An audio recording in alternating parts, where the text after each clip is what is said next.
la predicación del Evangelio, que prohibía mucho las reuniones, los grupos sociales, que la gente tuviera ideas distintas a las que tenía el gobierno. Entonces, aún así, la iglesia estuvo avanzando. Todos sabemos que Dios, a pesar de todo, permite que la iglesia avance, el mensaje avance y sea conocido por todos. Entonces, Moldavia era un país que le pertenecía en ese entonces a la Unión Soviética, que estaba bajo el régimen comunista, pero aún así había iglesias en Moldavia, había pastores, y entre esos había uno que se llamaba Sergio. Sergio era un pastor, pues estaba casado, no tenía hijos, vivía muy feliz en su casa, muy constantemente molestados por la policía secreta que todo el tiempo querían espiarlos, todo el tiempo querían saber acerca de ellos, pero ellos, por la gracia de Dios y sus bendiciones, siempre se mantuvieron fieles a él. Una noche, de invierno, ellos se encontraban en la sala de su casa. Sergio estaba preparando el sermón que tendría el día siguiente en la iglesia y su esposa estaba terminando de acomodar la ropa costalera del día siguiente. Es como ya estaban finalizando el trimestre, ellos tenían que escoger un nuevo director de la asociación de Moldavia. Como había muy pocas iglesias, había un solo director para todo el país. Y entonces los pastores se tenían que reunir en una casa, votar todos por uno y que él fuera el nuevo director de la asociación. Pero había un problema: las reuniones en las noches eran ilegales en el país comunista. Y si la realizaban delante de la iglesia un sábado, porque en ese tiempo ya tenían permiso para ir a predicar los sábados en las iglesias, también la policía también tenía permiso de entrar y la policía iba a capturar al nuevo líder para que la iglesia no siguiera avanzando. Entonces les quedaba muy difícil asignar dónde iba a ser la reunión, a qué horas, a quién iban a escoger, tanto que ellos no sabían si iba a haber reunión hasta la mañana del día que iba a ser. Por ejemplo, ese día la reunión iba a ser el viernes en la noche, entonces recién les habían avisado que la reunión sería, les avisaron esa mañana.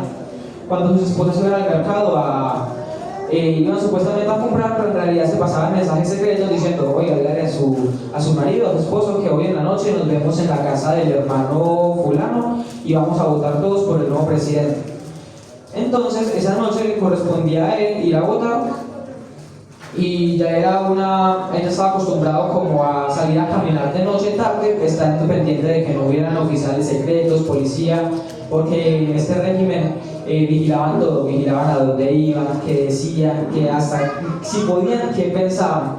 Entonces él salió de su casa y tomó la ruta más larga para llegar a aquel lugar, para enredar a los agentes secretos de la KGB, que es la policía secreta de los soviéticos. Entonces se fue por ahí, cruzó muchas calles, se fue hasta el extremo de la ciudad, cruzó y hasta que llegó a la casa. Fue el último a llegar a la casa. Antes de entrar revisó para todos lados de que nadie lo viniera siguiendo, y efectivamente la calle estaba sola, estaba a salvo, nadie sabía que había una reunión secreta. Entraron, ya estaban todos los pastores congregados, había cerca de 15 pastores, y para no levantar sospechas hicieron la reunión a la luz de las velas.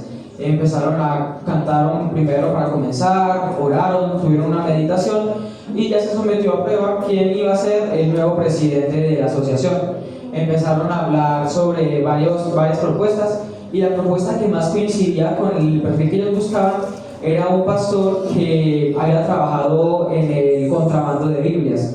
¿Por qué? Porque en Rusia, pues en ese tiempo la Unión Soviética estaba prohibido vender Biblias y cualquier material religioso, y no podía entrar al país ni nada salir del país. Entonces ese pastor había logrado conseguir una imprenta clandestina, y ahí imprimía Biblias, y para que la gente las pudiera recibir, lo que hacían era, cuando iban a la iglesia, pegaban la Biblia con cinta abajo de la silla. Y cuando alguien simplemente necesitaba una Biblia, iba a la iglesia, ponía la mano abajo y siempre iba a haber una Biblia. La iba a encontrar, y por si la persona le preguntaban ¿quién le dio esa Biblia?, él no sabía quién se la dio, porque solo él dice: la encontré abajo de una silla. Y ahí la policía no podía seguir espiando y haciendo nada. Entonces ellos dijeron: bueno, usted va a ser el nuevo presidente. Votaron todos por él y pues ganó. Entonces ya se acabó la reunión. Cada pastor se fue yendo de la casa de manera, pues con intervalos muy irregulares, que uno salía 5 minutos, uno salía 1 hora después, pues para despistar a la policía. Y Sergio fue uno de los últimos en salir. Otra vez volvió a tomar una ruta larguísima, siempre mirando cada 20 segundos hacia atrás que ningún carro viniera, que no viniera ningún policía, ningún agente, ningún animal, un perro. Y llegó a su casa, volvió a mirar hacia atrás, no había nadie, todo bien, y entró, se encontró con su esposa, se arrodillaron a orar, agradeciéndole a Dios porque habían cumplido con sus objetivos del día, que era realizar la reunión, escoger un nuevo presidente y seguir cuadrando las rutas de contrabando de Biblias. Se acostaron a dormir. Cerca de las 3 de la mañana, escucharon unos pasos en la parte de afuera de la casa. Sergio se levantó a revisar quién era, y apenas asomó por ahí, el mayor susto que tenía se había vuelto realidad. Habían 5 agentes de la cajera afuera de la casa golpeando la puerta diciéndoles: abran rápido, tienen que salir ahora mismo, ustedes qué están haciendo.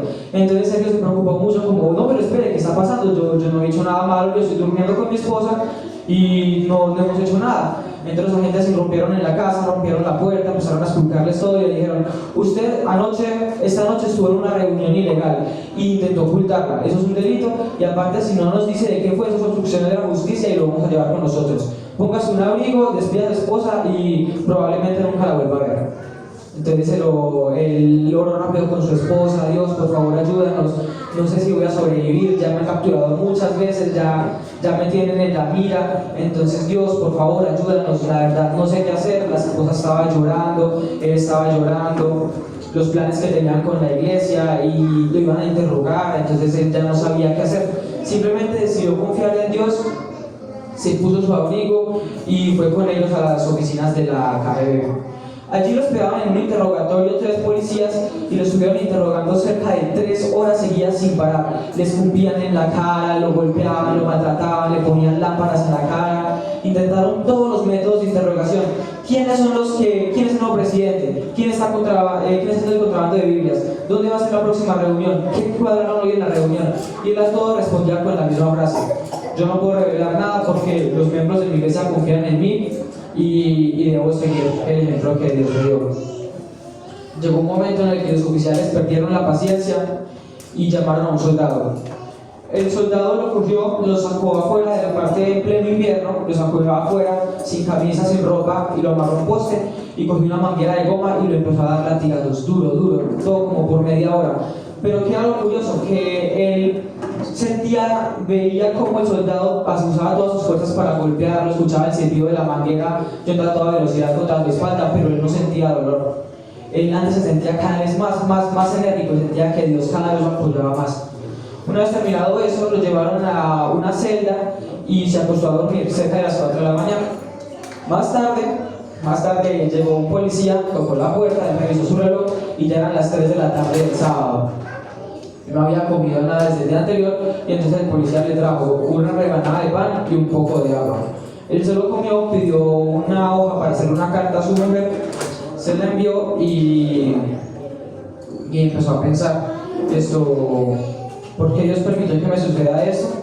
Si yo lo he hecho todo bien, yo sirvo a Él y he arriesgado mi vida y cada vez me dan más duro, cada vez me llevan a más interrogatorios, me ponen a pruebas muy difíciles, tengo que correr de ellos, me tengo que esconder, no puedo llevar una vida en paz. Dios, ¿por qué? Lo llevaron otra vez a la sala de interrogación, otras 3 horas, y siempre se mantuvo con la misma frase: no voy a decir nada porque mi iglesia confía en mí. Los agentes esta vez se dieron cuenta de que ni torturándolo iban a obtener respuestas, de que era un caso perdido.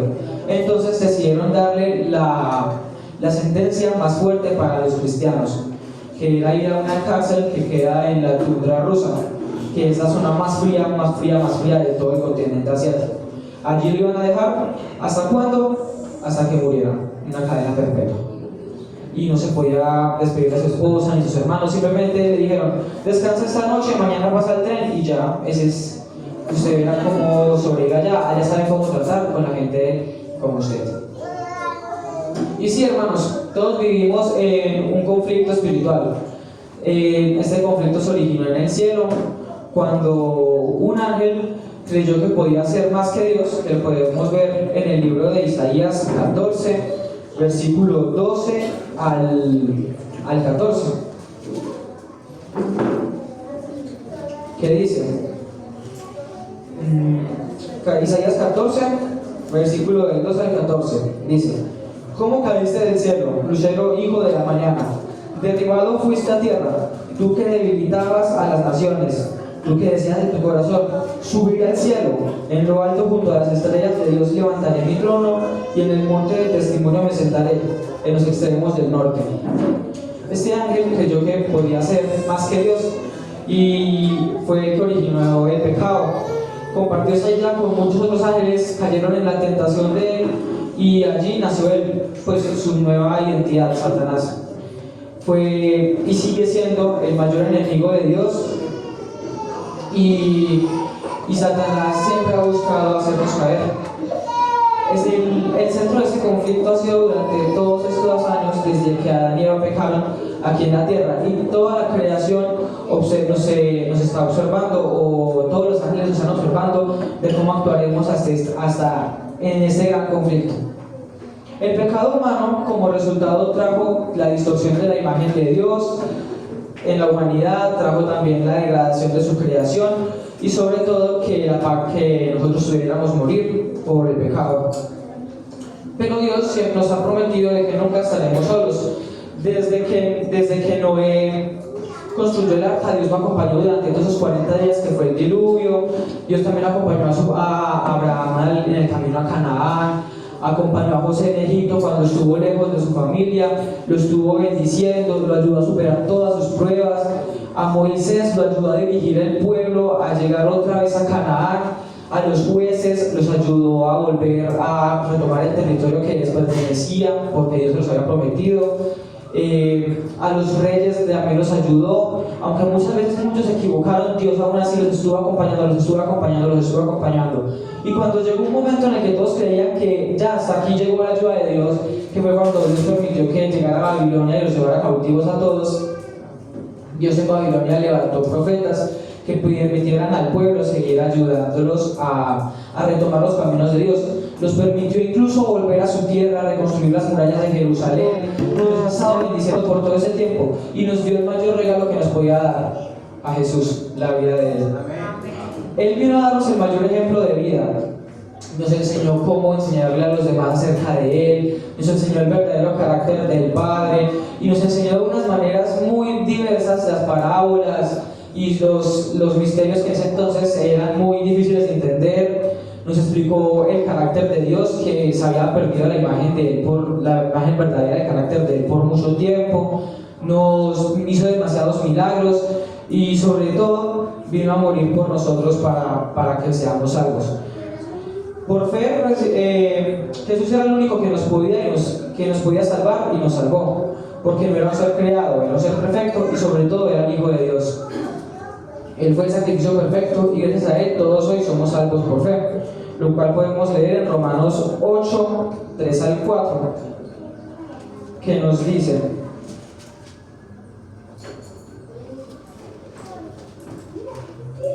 lo que era imposible para la ley por cuanto era débil por la carne, Dios, enviando a su Hijo en semejanza de carne de pecado, y a causa del pecado condenó al pecado en la carne, para que la justicia de la ley se cumpliera a nosotros, que no andamos conforme a la carne, sino conforme al Espíritu. Y también podemos ver el grandioso amor de Dios en Juan 3:16, un versículo que todos conocemos: porque de tal manera amó Dios al mundo, que ha dado a su Hijo unigénito, para que todo aquel que en Él cree no se pierda, sino que tenga vida eterna. Dios nos sigue mostrando que podemos ser fuertes ante las tentaciones que sufrimos durante este conflicto. Lo podemos ver en la historia de Él, que sufrió una de las tentaciones más difíciles que probablemente ninguno de nosotros habríamos podido resistir, que fue la tentación que Satanás le puso en el desierto. Jesús acaba de terminar una gran parte de su ministerio y decidió ayunar por 40 días. Y se fue al desierto, estuvo solo con Dios durante todo este tiempo. La verdad, pues es algo que nosotros jamás seríamos capaces de hacer eso. Porque aparte de un ayuno de 40 días, era el desierto. Si de pronto se quería arrepentir y decía no voy a tomar agua, no, tampoco hay agua en el desierto. Entonces él realmente estuvo en una muy gran conexión con el Padre. Pero después de esos 40 días que se encontraba en un estado físico débil, aunque con la fuerza de Dios se seguía manteniendo, vino Satanás y lo empezó a tentar de una manera súper difícil. Primero, ¿por medio de qué? Por medio de su estado físico. Se dio cuenta de que él no llevaba sin comer 40 días y le dijo, mira, acá hay unas piedras, usted puede convertirlas en pan y se puede alimentar, pero Jesús le responde, no sobre el pan vivirá el hombre, sino de la palabra que sale de la boca de Dios. Después lo vino a tentar con el orgullo. Le mostró todas las ciudades, los pueblos, todo lo que había en el mundo, y Jesús le dijo que Jesús no cayó en la tentación. También lo retó a poner a prueba el carácter de Dios y su salvación al saltar de la parte más alta de la sinagoga, y Dios también resistió a todo esto. Y Jesús nos mostró que acompañados de Dios, jamás, si estamos acompañados de Dios y cumplimos con la palabra que Él nos pide y somos fieles a Él, será muy difícil que Satanás nos haga caer en tentación. Jesús, ¿por qué resistió la tentación? Porque durante esos 40 días estuvo absolutamente concentrado en la palabra de Dios, en comunión con Él, en una relación muy fuerte que mantuvo con Él. Entonces, ese es un gran ejemplo que Dios nos da para resistir a este conflicto. Jesús no cayó. Nosotros también podemos tomar la decisión de no caer. Es verdad que Dios nos está ayudando, nos está dando las herramientas, siempre nos da bendiciones, pero también van a llegar los momentos de prueba en los que realmente nosotros somos los que tenemos que tomar la decisión. Continuando con la historia, a la mañana siguiente montaron a Sergio en el tren y lo llevaron a aquella cárcel. En esta cárcel eran puros cristianos los que estaban allí y criminales de los más peligrosos, homicidas, asesinos, violadores, habían de personas terribles en esta cárcel. Y él llegó allá siendo un pastor que nunca había tenido una relación con algo malo, nunca tuvo una intención mala, sino que siempre lo único que quiso fue adorar a su Dios y seguir el ejemplo que él le dio. Apenas llegó, dijeron que era uno de los criminales más terribles que iba a llegar a esa cárcel y que todos tuvieran mucho cuidado con él. Entonces lo llamaron a hablar delante del alcaide, el líder de la cárcel, y para como cuadrar una sentencia con él, a ver si él lograba hacer que él cambiara su parecer de yo solo voy a obedecer a Dios y pudiera colaborar con el gobierno. Entonces mantuvo una conversación con el alcaide, cuando el alcalde estuvo todo ese tiempo intentando hacer cambiar su visión acerca de Dios. Le habló de muchos argumentos que al parecer eran muy fuertes para no creer con Dios, para no creer en Dios, pero Sergio se mantuvo muy fiel. Dijo que el sábado era el día de adoración, que éramos salvos por gracia, que Dios vino y salvó a este mundo, que en la historia de Jesús y en la Biblia podemos confiar. Dios sigue estando pendiente de nosotros a través de su cuidado, sus ángeles, el Espíritu Santo. Y el alcaide tampoco soportó, se llenó de ira contra él y le dijo, bueno, tú te lo buscaste, te voy a mandar a la celda más terrible de toda esta cárcel. En esta celda solo recibía luz por una ventana como de este tamaño, solo tenía la cama y el baño, y para empeorar todo no recibiría comida, solo agua. ¿Hasta cuándo? Hasta que falleciera o cambiara de parecer. Entonces Sergio entró a esta cárcel, a esta celda, y pues no había comido nada desde esa mañana, ya era el anochecer, y él estaba muy preocupado de qué iba a hacer de él. Ahora sí había perdido totalmente la comunicación con su esposa, sentía que Dios lo había abandonado y empezó a reclamarle a Dios por todas sus promesas.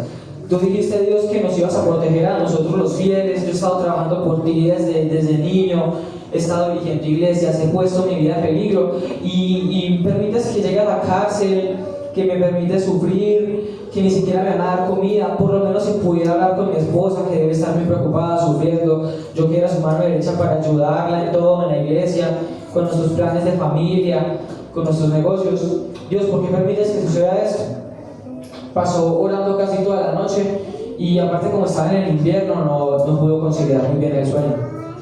Esa mañana cuando se despertó estaba orando y de repente escuchó que en la ventanita algo como que rascaba la ventana, un sonido como de algo súper livianito que se ponía sobre la ventana y se iba corriendo. Le dijo, ¿qué podía hacer?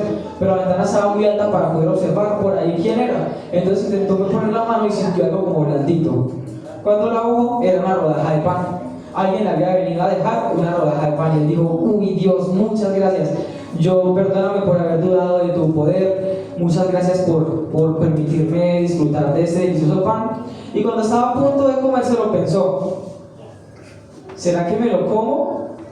O mejor lo guardo para que cuando venga el alcaide lo vea y yo decirle, mire, Dios ya existe, para que vea. Entonces él dijo, no, pero mejor lo guardo. Entonces levantó el colchón, puso el pan abajo del colchón y lo tapó.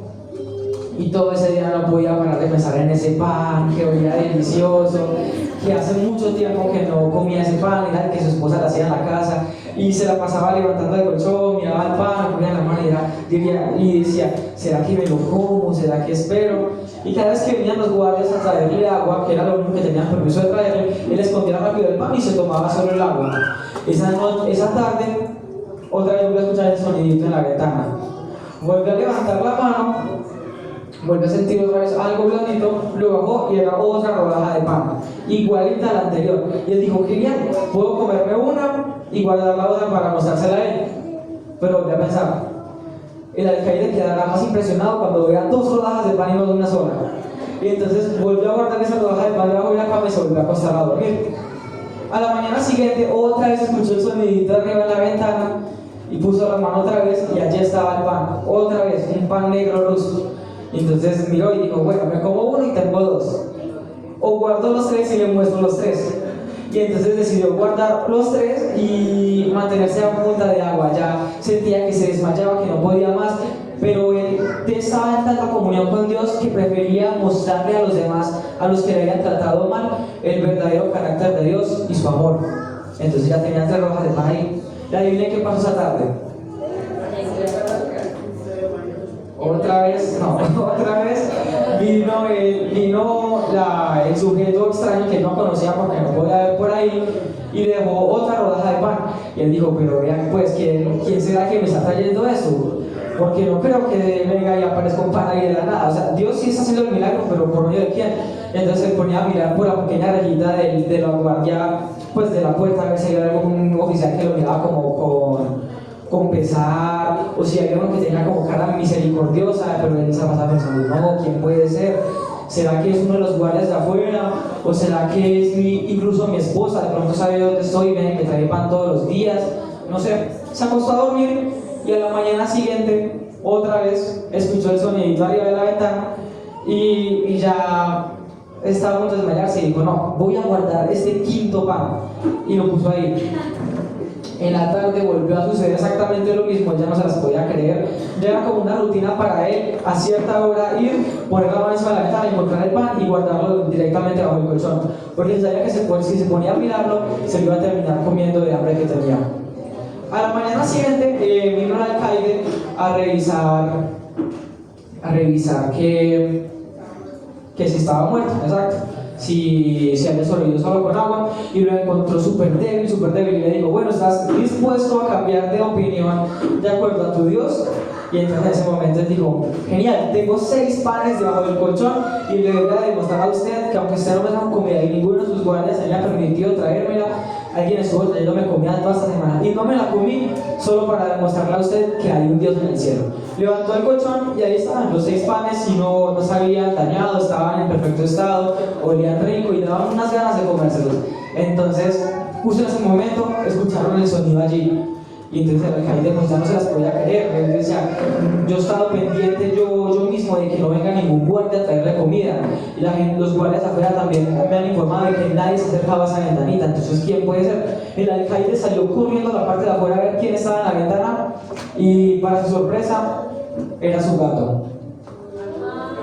Él había comprado un gato a su hija, que su hija quería tanto un gato, y a la hija le gustaba pues darle las horas del desayuno al gato y las horas de la cena. Entonces la hija siempre le daba una tajadita de pan, pero ese gato, en vez de comérsela, iba corriendo desde su casa hasta la cárcel, le dejaba el pan en la ventanita a Sergio y se regresaba. Dios usó la mascota, o sea, usó al mismo alcaide, la comida que comía el alcaide de su casa, que era comida de mucha calidad, pues porque era líder de la cárcel y de toda esa zona, era la misma comida que pudo haber comido Sergio durante todo ese tiempo. Dios proveyó para él, y de esta manera el alcaide creyó en Dios y se volvió un adventista del séptimo día. Dios nos creó y nos ama desde el inicio.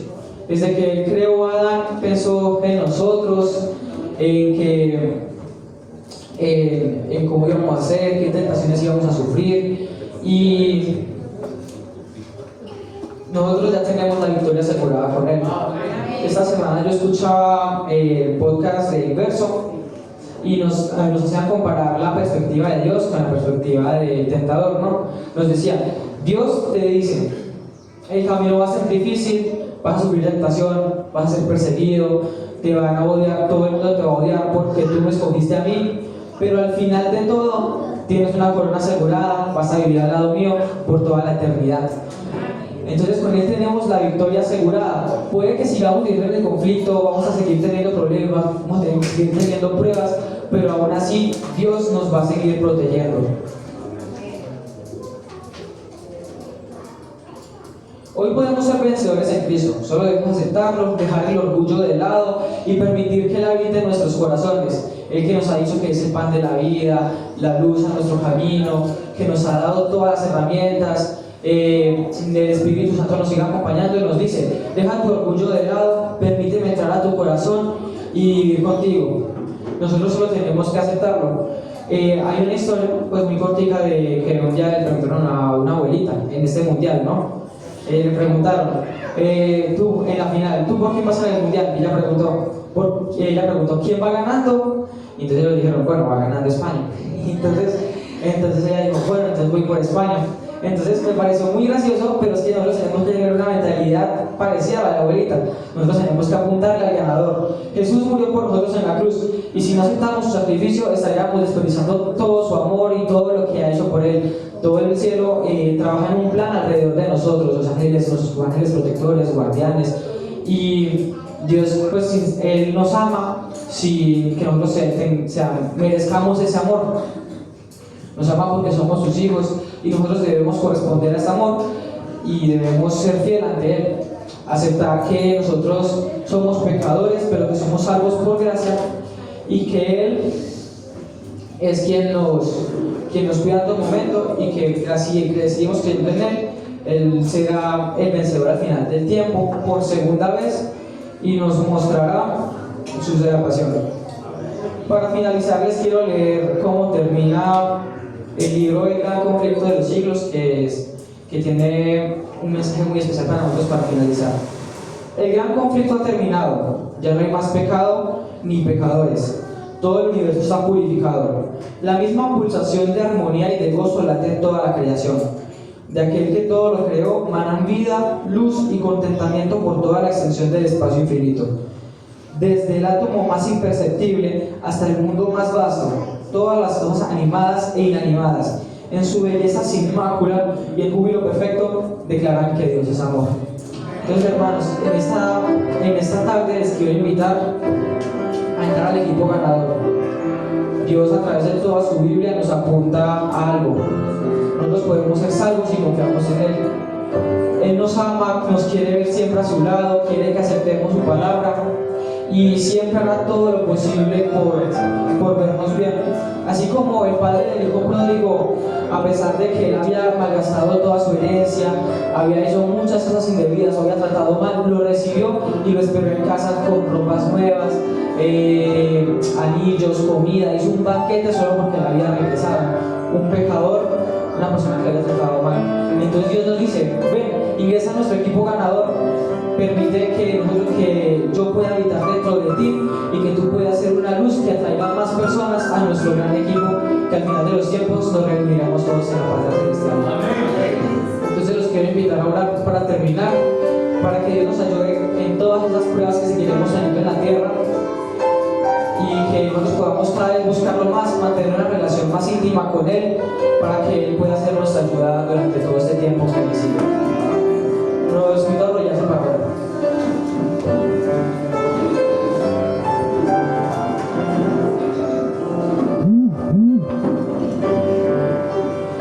Querido Padre que estás en el cielo, Dios, muchas gracias por habernos permitido tener este estudio, por recordarnos tu sacrificio, de que toda la Biblia nos recomienda que si te seguimos a ti, vamos a tener una vida plena contigo, que eres nuestro Padre, nuestro Creador, el camino, la luz, el pan de vida, la vida.